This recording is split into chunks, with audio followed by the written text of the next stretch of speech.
പുറത്തു നിന്നൊരു ഇൻഫർമേഷൻ നമ്മുടെ ഉള്ളിൽ എത്തിക്കഴിഞ്ഞാൽ അത് നമ്മളിൽ ഒരു ഇമോഷൻ ഉണ്ടാക്കുന്നു. ആ ഇമോഷൻ നമ്മുടെ ബോഡിയിൽ എങ്ങനെയാണ് എക്സ്പീരിയൻസ്, ഒരു ഫിസിക്കൽ ബോഡിയിൽ എങ്ങനെയാണ് അത് എക്സ്പീരിയൻസ് ചെയ്യുന്നത്? ആക്ച്വലി ആ ഒരു ഫിസിക്കൽ ബോഡിയിലാണ് അത് ഫസ്റ്റ് നമുക്ക് എക്സ്പീരിയൻസ് ചെയ്യുക. അതിനുശേഷമാണ് നമ്മൾ അതിനോട് പുറത്തേക്ക് റെസ്പോണ്ട് ചെയ്യുന്നത്. എന്തൊക്കെയാണ് നിങ്ങൾക്ക് ഈ സമയത്ത് ഫിസിക്കൽ ബോഡിയിൽ ഏത് ഭാഗത്താണ്, എങ്ങനെയാണ് അത് ആ ട്രിഗറിങ് സിറ്റുവേഷൻ നിങ്ങൾ ഫീൽ ചെയ്യുന്നത് എന്നൊന്ന് ചെക്ക് ചെയ്യാം. അതിനായി നിങ്ങൾ ഒരു ട്രിഗറിങ് സിറ്റുവേഷൻ എടുക്കുക, ഏതെങ്കിലും ഒരു സിറ്റുവേഷൻ എടുക്കുക. അപ്പൊ ശ്രദ്ധിക്കേണ്ടത് വളരെ ട്രൊമാറ്റിക് ആയിട്ടുള്ള അവസ്ഥയിലേക്ക് നിങ്ങളെ കൊണ്ടുപോകും. വളരെ പെയിൻഫുൾ ആയിട്ടുള്ള, വളരെ ഡീപ്പ് ആയിട്ടുള്ള ട്രിഗറിങ് സിറ്റുവേഷൻസ് ഒന്നും എടുക്കരുത്. സിമ്പിൾ ആയിട്ടുള്ള ഒന്നും എടുക്കാം. ഇപ്പോൾ കുട്ടികള് പഠിക്കാത്തതോ, കുട്ടികളുടെ എക്സാം ഉള്ളതോ, എക്സാമിന്റെ തലേദിവസം പഠിച്ചു കഴിയാത്തതോ, അതല്ലെങ്കിൽ നിങ്ങൾ ആരെങ്കിലും ജസ്റ്റ് നിങ്ങളെ ക്രിട്ടിസൈസ് ചെയ്യുന്നത്, നിങ്ങളുടെ കുറ്റം പറയുന്നതോ ഒക്കെ ആയിട്ടുള്ള എന്തെങ്കിലും നിങ്ങളെ ട്രിഗർ ചെയ്യുന്ന ഒരു സിറ്റുവേഷൻ നിങ്ങളിപ്പോ ഒന്ന് ഓർക്കുക. കണ്ണടച്ച് നിങ്ങൾ ചെയ്യുകയാണെങ്കിൽ നിങ്ങൾക്കത് കൂടുതൽ റിസൾട്ട് കിട്ടും. ജസ്റ്റ് ഒന്ന് കണ്ണടച്ച് ഒരു 4 to 5 ബ്രീത്തിങ് എടുക്കുക. Breathe in, breathe out. നിങ്ങളിപ്പോൾ എന്തെങ്കിലും വർക്ക് ചെയ്തുകൊണ്ടിരിക്കുകയാണെങ്കിൽ നിങ്ങൾ എവിടെയെങ്കിലും ഒന്ന് റിലാക്സ് ആയി ഇരുന്നതിന് ശേഷമാണ് ഈ എക്സസൈസ് ചെയ്യേണ്ടത്. ബാക്കിന് സപ്പോർട്ട് കൊടുത്തുകൊണ്ട് റിലാക്സ് ആയി ഇരുന്നിട്ട് നിങ്ങൾക്ക് എക്സസൈസ് ചെയ്യാം. ആ ഒരു ട്രിഗറിങ് സിറ്റുവേഷൻ മനസ്സിലേക്ക് കൊണ്ടുവരുമ്പോൾ ആ ഒരു ഇമോഷൻ, ഏത് ഇമോഷൻ ആണെങ്കിലും, ഇവിടെ ഒരു ട്രിഗറിങ് സിറ്റുവേഷൻ ആയതുകൊണ്ട് തന്നെ സാഡ്നെസ്സോ ദേഷ്യമോ അങ്ങനെയുള്ള ഏതെങ്കിലും ഒരു ഇമോഷൻ വരാം. ഈ ഇമോഷൻ വരുമ്പോൾ നിങ്ങളുടെ ബോഡിയിൽ എവിടെയാണ് നിങ്ങൾക്കത് ഫീൽ ചെയ്യുന്നത്? ബോഡിയിൽ എവിടെയെങ്കിലും ഒരു ഹെവിനെസ്, തലയിലോ അല്ലെങ്കിൽ ചെസ്റ്റിന്റെ ഭാഗത്ത് ഫീൽ ചെയ്യാം. ചെസ്റ്റിൽ വല്ലാത്തൊരു ഭാരം കൊണ്ടുവെക്കുന്നതായിട്ട്, അല്ലെങ്കിൽ നിങ്ങളുടെ സ്റ്റൊമക്കിൽ നിങ്ങൾക്കത് ഫീൽ ചെയ്യാം. ബട്ടർഫ്ലൈസ് ഇൻ ദ സ്റ്റൊമക്ക് എന്ന് പറയും. സ്റ്റൊമക്കിൽ അത് ഫീൽ ചെയ്യാം. അല്ലെങ്കിൽ കാൽപാദങ്ങളിൽ ഫീൽ ചെയ്യുന്നവരുണ്ടാകാം, ഷോൾഡറിൽ ഫീൽ ചെയ്യുന്നുണ്ടാകാം, നെക്കിൽ, കഴുത്തിൽ ഫീൽ ചെയ്യുന്നുണ്ടാകാം. ഇങ്ങനെ എവിടെയാണ് നിങ്ങൾക്ക് ആ ഒരു ഫീലിംഗ് വരുന്നത് എന്ന് നോക്കുക. അതിന്റെ കൂടെ ചിലപ്പം പൾസ് റേറ്റ് ഇൻക്രീസ് ചെയ്യും. എന്തൊക്കെയാണ് നിങ്ങളുടെ ബോഡിയിൽ വരുന്ന ഒരു ചേഞ്ചസ് എന്ന് ജസ്റ്റ് അവെയർ ആവുകയാണ് ഇപ്പൊ ചെയ്യുന്നത്. ഈ അവയർനെസ് ഉണ്ടായാൽ തന്നെ നമുക്കതിനെ ചേഞ്ച് ചെയ്യാൻ പറ്റും. ഓക്കെ, ഇനി കണ്ണു തുറന്നോളൂ. ഏതൊരു ഇമോഷനും ഫസ്റ്റ് നമ്മുടെ ബോഡിയിൽ അതിനുള്ള ഒരു ട്രിഗറിങ് സിറ്റുവേഷൻ വന്ന് ബോഡിയിൽ അതിന്റെ ഒരു ഫീലിങ്സ്, നമുക്ക് സെൻസേഷൻ നമുക്ക് കിട്ടിക്കഴിഞ്ഞാൽ നമ്മുടെ ബോഡി പോസ്ചർ മാറ്റിക്കൊണ്ട്, അതായത് എവിടെയെങ്കിലും ഇരിക്കുകയാണെങ്കിൽ അവിടെ നിന്ന് എണീറ്റ് വേറെ എവിടേക്കെങ്കിലും ഒന്ന് പോവുക, എവിടെയെങ്കിലും നിൽക്കുകയാണെങ്കിൽ മറ്റൊരു സ്ഥലത്ത് പോയിട്ട് ഇരിക്കുക. അതല്ലെങ്കിൽ നമുക്ക് ബോഡി ഒന്ന് ഷെയ്ക്ക് ചെയ്യാം, നന്നായിട്ടൊന്ന് ഷെയ്ക്ക് ചെയ്യാം. നമുക്ക് ഇങ്ങനെ ക്ലാപ്പ് ചെയ്യാം, ഒന്ന് എന്തെങ്കിലുമൊക്കെ ഒന്ന് പറഞ്ഞുകൊണ്ട് ക്ലാപ്പ് ചെയ്യാം.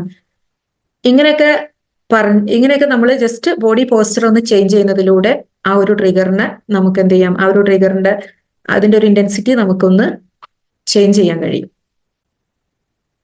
അതുപോലെ അവെയർ ആയി കഴിഞ്ഞാൽ, അവയർനെസ് ആണ് ഫസ്റ്റ് എല്ലാത്തിനും വേണ്ടത്. ഈ ഒരു എല്ലാ പ്രാക്ടീസിലൂടെയും നമുക്ക് ആ ഒരു അവയർനെസ് കിട്ടിക്കഴിഞ്ഞാൽ നമ്മൾ റെസ്പോണ്ട് ചെയ്യുന്നതിനെ ഒന്ന് മാറ്റിവെക്കുക, കുറച്ച് ടൈം കൊടുക്കുക. ഞാൻ എന്തോ ഒന്ന് പുറത്തുനിന്ന് കേട്ടു, ആരോ എന്നെ കുറിച്ച് എന്തോ ഒന്ന് പറഞ്ഞു, പക്ഷെ പെട്ടെന്ന് എനിക്ക് ദേഷ്യം വന്നത്. ആ ദേഷ്യത്തില് ഇവിടെ ചെസ്റ്റിൽ എന്തോ ഒരു ഹെവിനെസ് എനിക്ക് വന്നു. ഉടനെ ഞാൻ റെസ്പോണ്ട് ചെയ്യാണ്. എനിക്ക് എന്ത് ചെയ്യാം, റെസ്പോണ്ട് ചെയ്യുന്നതിനെ ഒന്ന് സ്ലോ ഡൗൺ ചെയ്യാം. അപ്പൊ എന്താ സംഭവിക്കാം, എന്റെ ഇമോഷണൽ ബ്രെയിൻ ഒന്ന് സ്ലോ ഡൗൺ ചെയ്ത് തിങ്കിങ് ബ്രെയിൻ ആക്റ്റീവ് ആവാനുള്ളൊരു ടൈം ഞാൻ കൊടുക്കുക. ഇമോഷണൽ ബ്രെയിൻ ആക്റ്റീവ് ആകുമ്പോൾ നമ്മളുടെ തിങ്കിങ് ബ്രെയിൻ എന്താണ്, ആക്റ്റീവ് ആവില്ല അല്ലെ? പെട്ടെന്ന് ഒരു പാമ്പിനെ പേടിയുള്ള ഒരാളാണെങ്കിൽ രാവിലെ എഴുന്നേറ്റ് ഡോർ അങ്ങ് തുറന്നേൽക്ക് നല്ലൊരു മൂർഖൻ അവിടെ കാണുന്നുണ്ട്, ഇങ്ങനെ നിൽക്കുന്നു, പത്തി വിരിച്ചിട്ടൊരു മൂർഖൻ തൊട്ട് മുമ്പിൽ നിൽക്കുന്നെന്ന് വെച്ചോ. ഇത് കേൾക്കുമ്പോൾ തന്നെ പേടിയാവുന്നുണ്ടാവും, പാമ്പിനെ പേടിയുള്ളവർ അല്ലെ? പെട്ടെന്ന് ഇമോഷണൽ ബ്രെയിൻ ആണ് ആക്റ്റീവ് ആകുക. എന്ത് ചെയ്യും, പേടിച്ചിട്ട് എന്താ ചെയ്യേണ്ടതെന്ന് അറിയാതെ സ്റ്റക്കായി പോകുന്നെങ്കിൽ ഫൈറ്റ്, അല്ലെങ്കിൽ ഫ്ലൈറ്റ്, അല്ലെങ്കിൽ ഫ്രീസ്. ഈ 3 സ്റ്റേറ്റിലേക്കാണ് പോവുക. ഒന്നുകിൽ ഓടി രക്ഷപ്പെടും, അതല്ലെങ്കിൽ ഫൈറ്റ് ചെയ്യും, എന്താണോ സിറ്റുവേഷൻ അതിനോട് ഫൈറ്റ് ചെയ്യും, അതല്ലെങ്കിൽ ഫ്രീസ് ആവും, ഒന്നും ചെയ്യാൻ പറ്റാത്ത അവസ്ഥ. അത് വളരെ അപൂർവമായിട്ടാണ് ആ ഫ്രീസിങ് സിറ്റുവേഷൻ വരുന്നത്. ഇത് നമ്മളുടെ ഒരു എസ്കേപ്പ് മെക്കാനിസം ആണ്, നമ്മുടെ ബോഡിയിൽ ഓട്ടോമാറ്റിക് ആയിട്ട് തന്നെ വർക്ക് ചെയ്യുന്ന ഒരു മെക്കാനിസം ആണ്.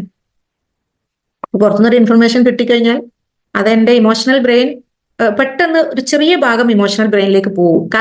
കാരണം ഇതൊരു അപകടമാണോ അല്ലേ എന്ന് തിരിച്ചറിയാൻ വേണ്ടിയിട്ട്. അത് നമ്മുടെ ഒരു ബോഡിയുടെ സിസ്റ്റം അങ്ങനെയാണ്. കാരണം അപകടങ്ങൾ വരുമ്പോൾ നമുക്ക് രക്ഷപ്പെടണമല്ലോ. അപ്പൊ നമ്മളുടെ ആ മെക്കാനിസം വർക്ക് ചെയ്യണം. അതിനു വേണ്ടിയിട്ട് പെട്ടെന്ന് ചെറിയൊരു ഭാഗമാണ് നമ്മുടെ ഇമോഷണൽ ബ്രെയിനിലേക്ക് പോവുക. പിന്നീട് കുറച്ച് ടൈം എടുക്കും നമ്മളുടെ തിങ്കിങ് ബ്രെയിനിലേക്ക് എത്തി കാര്യങ്ങളൊക്കെ ഒന്ന് മനസ്സിലാക്കാനും ഒന്ന് പ്രോസസ്സ് ചെയ്യാനുള്ള ഒരു സമയം എടുക്കും. അങ്ങനെ പ്രോസസ്സ് ചെയ്ത് വന്നപ്പോഴാണ് അത് കുട്ടികളാരോ പറ്റിക്കാൻ വേണ്ടിയിട്ട് ഒരു പ്ലാസ്റ്റിക്കിന്റെ പാമ്പിനെ അവിടെ കൊണ്ടുവച്ചതാണ് എന്നുള്ളത് നമ്മൾ മനസ്സിലാവുക. പെട്ടെന്ന് കാണുമ്പോൾ അത് മനസ്സിലാവാനുള്ള ആ ഇമോഷണൽ ബ്രെയിൻ ആക്റ്റീവ് ആയി കഴിഞ്ഞാൽ, ഹൈലി ആക്റ്റീവ് ആയി കഴിഞ്ഞാൽ തിങ്കിങ് ബ്രെയിൻ എന്ത് ചെയ്യില്ല, വർക്ക് ചെയ്യില്ല. അപ്പം പാമ്പിനെ കണ്ടുമ്പം ഓടണ്ട, ഒന്നും ചെയ്യണ്ട എന്നല്ല പറയുന്നത് കേട്ടോ. നമ്മള് റെസ്പോണ്ട് ചെയ്യാൻ സാധാരണ സിറ്റുവേഷനിൽ നമ്മ ആരെങ്കിലും ട്രിഗർ ചെയ്യുന്ന സിറ്റുവേഷൻസ് വരുമ്പോൾ, കുട്ടികൾ അടി കൂടുന്ന സിറ്റുവേഷൻ ആവട്ടെ, എന്നെ ആരെങ്കിലും ചീത്ത പറയുന്നതാകട്ടെ, ഉപദേശിക്കുന്നതാകട്ടെ, കുറ്റപ്പെടുത്തുന്നതാകട്ടെ, എന്താണെങ്കിലും അവിടെ പെട്ടെന്ന് റെസ്പോണ്ട് ചെയ്യുന്നതിന് ഒന്ന് മാറ്റി വെച്ച് കഴിഞ്ഞാൽ ഇമോഷണൽ ബ്രെയിൻ ഒന്ന് ഡൗൺ ആകും, എന്റെ തിങ്കിങ് ബ്രെയിൻ ആക്റ്റീവ് ആകും. അപ്പൊ അവിടെ ചിന്തിച്ച് എങ്ങനെ റെസ്പോണ്ട് ചെയ്യണം എന്ന് എനിക്ക് തീരുമാനിക്കാനുള്ള ഒരു സ്പേസ് അവിടെ എനിക്ക് കിട്ടും. ഫോർ എക്സാമ്പിൾ, ഇപ്പൊ കുട്ടികൾ അടി കൂടുകയാണ്, രണ്ടുപേര് അടി കൂടുന്നത് കാണുമ്പോൾ പെട്ടെന്ന് എനിക്ക് എന്ത് ചെയ്യും, ദേഷ്യം വരും. അപ്പൊ തന്നെ ഞാൻ അതിനോട് റെസ്പോണ്ട് ചെയ്യുകയാണെങ്കിൽ വടിയെടുത്ത് രണ്ടാക്കും, നല്ല നാലെണ്ണം കൊടുത്ത് ആകെ സീനാവും. അവർ രണ്ടാളും അടി കൂടുന്നതിന്റെ കൂടെ ഞാൻ വാടിയിൽ കൂടെ ആയിരിക്കും ഉണ്ടാവുക. നേരെ മറിച്ച് ജസ്റ്റ് ആണ് നോക്കി നിന്ന് ഞാൻ ഒരു 2 മിനിറ്റ് കൊടുത്താൽ മതി. ആ ഒരു 2 മിനിറ്റ് കൊണ്ട് തന്നെ ഓക്കെ, അപ്പൊ എനിക്ക് എന്റെ ഇമോഷണൽ ബ്രെയിൻ ഒന്ന് ഡൗൺ ആവും, എന്റെ ഇമോഷൻസ് ഒക്കെ ഒന്ന് ഡൗൺ ആയി കഴിഞ്ഞാൽ എന്താ കാര്യം, എനിക്ക് വളരെ കാമായിട്ട് അവരോട് ചോദിക്കാം, എന്താണ് കാര്യം, എന്താണ് പ്രശ്നം എന്നൊക്കെ ചോദിച്ച് അവിടെ നല്ല രീതിയിൽ ഒന്ന് അതിനെ മാനേജ് ചെയ്ത് കൊണ്ടുവരാൻ കഴിയും. അതല്ലെങ്കിൽ ചിലപ്പോൾ ഞാൻ ഇടപെടേണ്ട വിഷയം തന്നെ ആവില്ല, അവർ രണ്ടുപേരും അങ്ങോട്ടും ഇങ്ങോട്ടും എന്തെങ്കിലുമൊക്കെ പറഞ്ഞ് കുറച്ച് സമയം അടികൂടി അത് അവിടെ നിർത്താനുള്ള കാര്യം അതുണ്ടാവുള്ളൂ. അപ്പൊ ഈ ഒരു സ്പേസ് നമുക്ക് കൊടുക്കാൻ കഴിയും. നമ്മൾ എന്ത് ചെയ്യുക, നമ്മുടെ റെസ്പോൺസിനെ ഒന്ന് സ്ലോ ഡൗൺ ചെയ്യാം, പെട്ടെന്ന് റെസ്പോണ്ട് ചെയ്യാതെ ഒരു സമയം നമ്മൾ കൊടുക്കുക.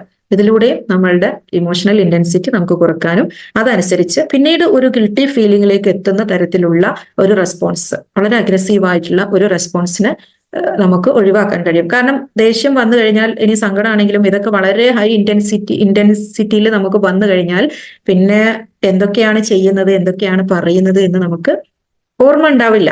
എന്തെങ്കിലുമൊക്കെ പോയി പോകും, കയ്യിൽ നിന്ന് പോകും. കാരണം ചിന്തിച്ചിട്ടല്ലല്ലോ ഇതൊന്നും ചെയ്യുന്നത്, കയ്യിൽ നിന്ന് പോയി എന്റെ അടുത്ത് നിന്ന് പോകും, അപ്പുറത്തുള്ളവർക്ക് അത് കിട്ടും. എന്റെ ഇമോഷൻസ് ഒക്കെ ഡൗൺ ആയി കഴിഞ്ഞാൽ ഞാൻ കഷ്ടം എന്ന് പറയും, പക്ഷെ കേട്ടവർക്ക് അത് എന്നിൽ നിന്നും അവരിലേക്ക് എത്തിയ വാക്കുകൾ തന്നെയാണ്, എന്നിൽ നിന്നും വന്ന പ്രവർത്തനങ്ങൾ തന്നെയാണ്.